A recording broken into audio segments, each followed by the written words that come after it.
I definitely expect to be ready to play. I don't know when, but at some point in early spring. It's just a matter of the rehab process. I've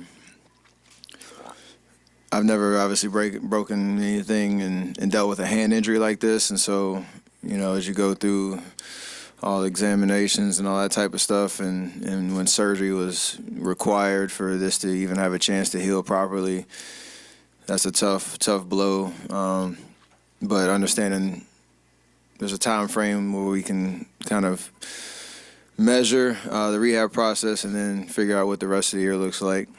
I'm excited about the potential that the rest of the season isn't lost. Is there any damage beyond the fractured hand? I mean, any nerve possibility damage there? With surgery, there's always, from what I've been told, there's always potential for nerves to be irritated. I had a little bit of that. That's kind of why it took so long for the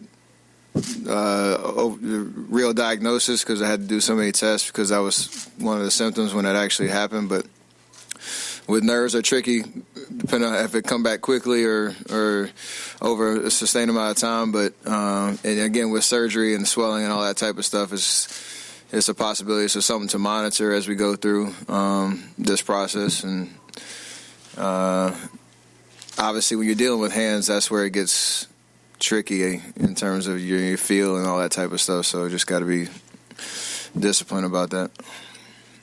Steph, Coach Kerr said he thinks you're probably already bored. Have you given any thought to how you're going to kind of stay engaged for such a long-term injury?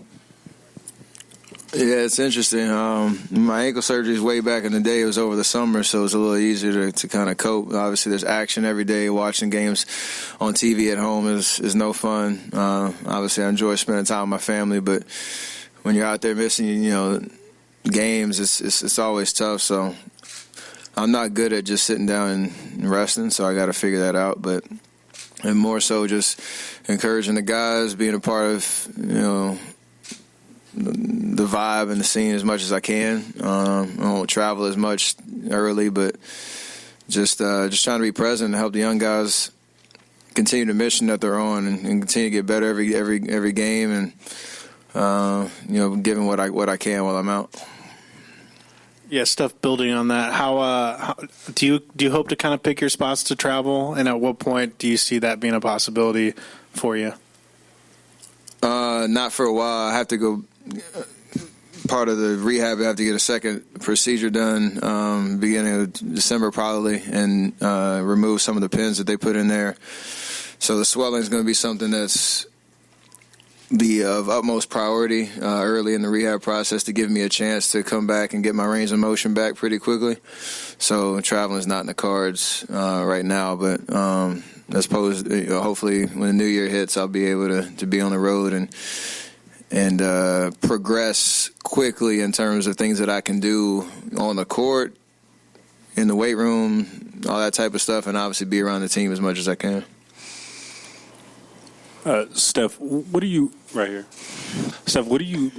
of make of just all the injuries compounding this season? And it was supposed to be a season where you had a lot of output. How are you reconciling all these injuries with this season? How it's gone so far?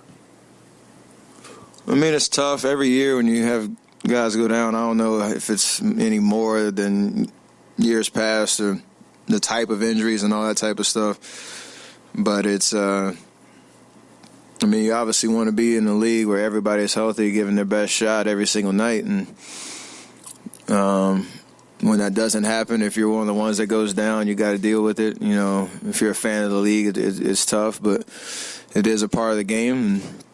And, I think at some point everybody goes through a little something, whether it's a short-term or long-term injury. But for the most part, you just try to keep your head up and, again, be as positive as you can in terms of how you interact with the team. And that's kind of how I'm kind of going through this process. But as a fan of the league, like I'm sitting at home watching games, you want to see the best of the best play, and it's tough when they're not available because of injuries. And the list is heavy again in terms of names, so it's tough. But we'll all be back soon. What are the pros and cons of coming back to spend the last 4-6 weeks in the season? Probably mostly just to understand, the chemistry with the young guys who have gone through a lot of, games and really understand what this league is about and what it's going to take to play at a high level. And you can even play around with rotations and just get a vibe of what the following season when we're all healthy looks like. I mean, it's kind of hard to talk about it much because a lot can happen in 3 months. These boys might, surprise us and go on a crazy run, and might be talking about something different. You never say never, so it's a matter of just waiting and seeing and taking it a day at a time. But when we get there, just playing basketball. I love to play basketball. I love having fun. I know Klay does too. We're like some caged animals right now, ready to get unleashed back to what we do. So, selfishly speaking, it would just be fun for both of us just to play basketball.